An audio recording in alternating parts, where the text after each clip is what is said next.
Have you ever wondered if skipping meat for a few days really matters? Is fasting just a ritual, or could it be a profound doorway to awakening?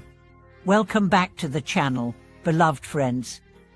I'm truly honored to share this space with you today, because we are diving into a sacred and surprisingly powerful topic, what's known in Buddhist tradition as the 10 vegetarian days, or more specifically, the 10 fasting days of each lunar month. This isn't just about food. This is about mind, merit, clarity, and compassion. This episode will take you deep into two major insights. First, why observing these 10 days carries tremendous karmic and spiritual significance, especially in our modern lives. Second, how the subtle disciplines of these days, like refraining from harmful foods, speech, and habits, can radically transform your energy, your mindset, and your karmic trajectory. Let me begin with a quiet confession. There was a time when I thought fasting was mostly symbolic, a good-hearted tradition, perhaps, but not essential. After all, if you meditate, read sutras, or treat people kindly, what should your food matter? But then I listened. Not just to monks or teachers, but to my own body, my own mind, my own spirit. And what I found shocked me. On the days I followed this ancient practice, something opened, not dramatically at first, but subtly, deeply, unmistakably. My thoughts slowed, my cravings softened, my speech became kinder, I became more aware, not just of others, but of myself. So let's take a closer look at what these 10 days are really about. According to the Kstigarbabodhistovast Original Vows Sutra, the 10 vegetarian days fall on the 1st, 8th, 14th, 15th, 18th, 23rd, 24th, 28th, 29th, and 30th of every lunar month. That's 10 opportunities, every month, to return to clarity. But these days are not random. According to Buddhist cosmology, these days are energetically and karmically heightened. On these days, the karmic forces that judge and record our actions are especially alert. Every intention, every word, every act carries amplified consequences. So the ancients didn't just stop eating meat. They paused. They softened their actions. They refined their thoughts.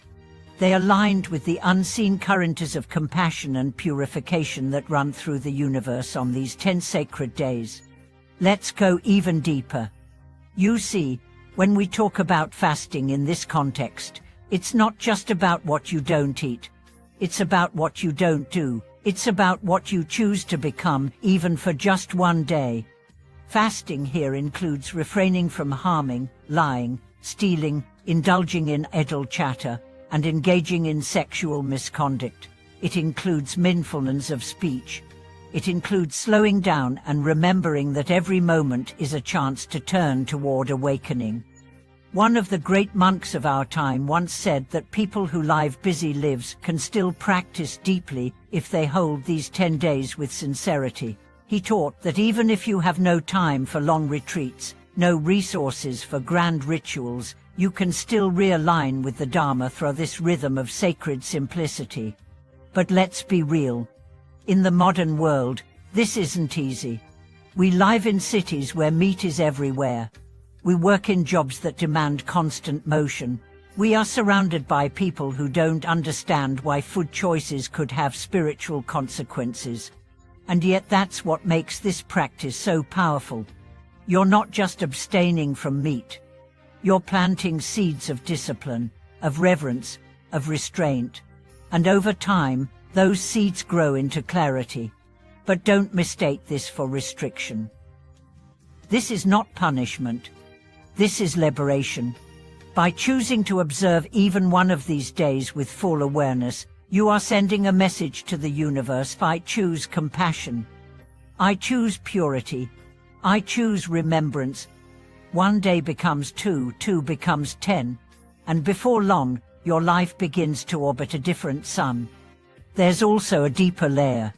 In these 10 days, it is not just the utter fasting that matters. It's the inner fast, fasting from gossip, fasting from distraction, fasting from judgment, fasting from despair. Can you give yourself one day where you consume nothing toxic, not just through your mouth, but through your eyes, your ears, your speech? Can you give your soul a breath of clean air? If you can, even once a month, you will begin to feel it. The inner space, the return, the lightness. And now, let's talk about something people often overlook: overindulgence. Some practitioners approach fasting with the mindset of scarcity. They overeat the day before, they binge the day after. They treat it as a deprivation to survive, not a transformation to embrace. But that defeats the point. The goal is not to punish the body. It is to awaken the heart. So be gentle, be steady. Eat lightly, not just during the fast, but around it. Let your hunger reveal your habits. Let your cravings become teachers. Let your discomfort lead you to stillness. And what if you make mistakes? Forgive yourself. The 10 days are not a test to pass. They are invitations, and every time you say yes even halfway, you're drawing closer to something ancient, beautiful, and wise. Here's another layer worth considering. Traditional Buddhist fasting also excludes the 5 pungent vegetables: onions, garlic, leeks, shallots, and chives. Why? Because these ingredients, though natural, are said to stimulate lust, anger, and agitation. They cloud the subtle channels of perception. You may not believe it, but try it. Eat clean for 10 days. Exclude these ingredients. Meditate daily, then reintroduce them. Watch what happens.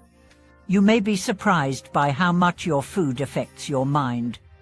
This is not superstition. This is observation. And observation is the beginning of wisdom. So how do we begin? You don't need to do all 10 days at once. Start with 1. Mark it on your calendar. Prepare your meals. Set an intention. Light a candle. Read a few verses of the sutras. Dedicate your practice to someone who's suffering. And most of all, feel it. Feel the quiet. Feel the edge. Feel the small ways your normal life begins to shift. That's the Dharma at work. That's the earth beneath your feet, remembering the sky above your head.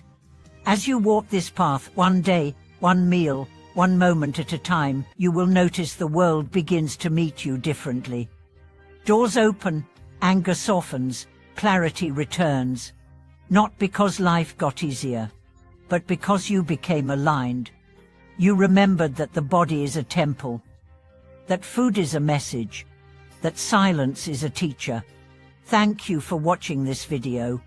If you've ever practiced the 10 fasting days, or if today inspired you to begin, I would love to hear your story in the comments. What challenges did you face? What beauty did you find? Please like, subscribe, and share this with someone who might need a gentle return to simplicity. Until next time, fast from harm, feast on clarity, and let every bite become a blessing.